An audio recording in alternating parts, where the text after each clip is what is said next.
So as a half Indian man, who was born and raised in this country, ladies and gentlemen, my mum's from England, my dad's from India, let's be honest, the narrative is, I'm not supposed to love this country, right? The narrative for me is I'm supposed to feel like this country is a little bit evil. I'm supposed to sit here and tell you that all of these stunning, brave, progressive movements are great because it goes against the traditional values and beliefs that England holds. Wait, nah.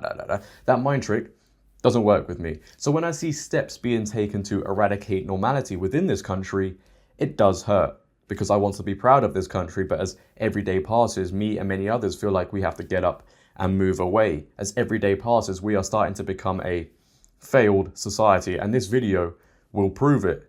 The NHS, our public healthcare system, is under massive pressure once again. They run the same headlines every year. Honestly, you can go back and check, I don't know, the last 5 years and they're all the same. However, this year is a little bit different because nurses are going on strike. Huge strikes for the obvious reasons. They feel underpaid and mistreated. Now, obviously, there is a lot of controversy surrounding that because people feel like, well, who's going to treat the patients? You know, it's not you or I. But I just say to those people who are in their own right to find it controversial, okay, freedom of speech, etc., etc. But I just say to them, if England maybe stopped funding all of these wars that we're not really involved in and reinvested in our own country, would nurses feel as compelled to strike?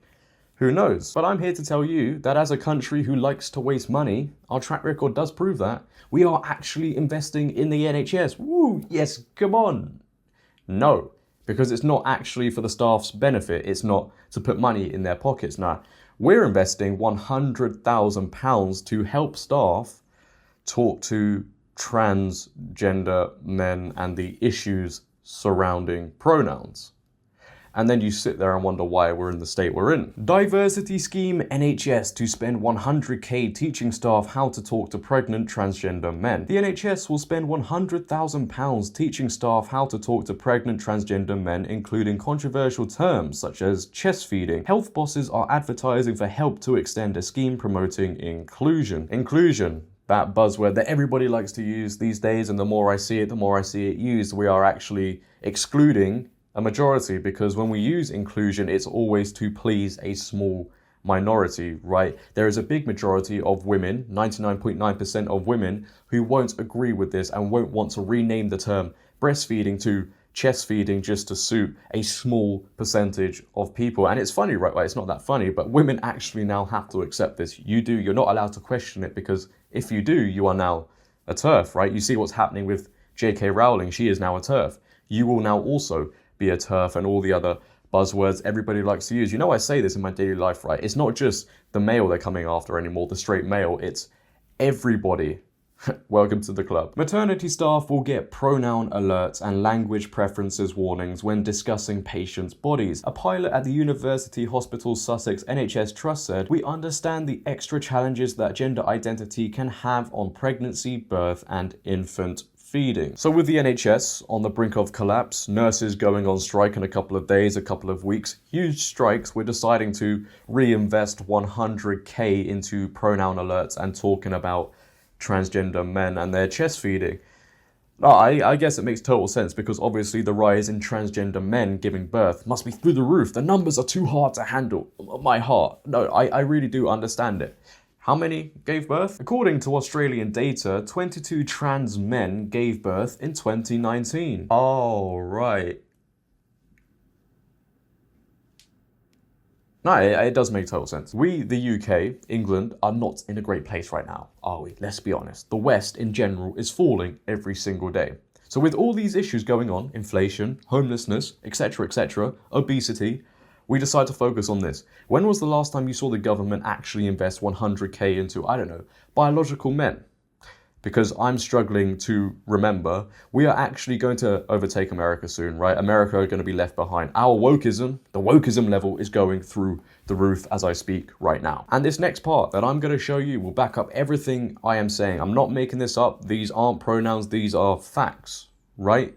I have never seen anything like this in my life. Take a look. The NHS board says objecting to trans women in female-only wards is the same as racism. The policy suggests that female patients complaining about sharing a ward with trans women may have to be removed. So if you, a biological woman, are in a hospital ward and you lay there in pain, in agony, needing treatment, and you ask the off question of, why is there a man pretending to be a woman in the female ward?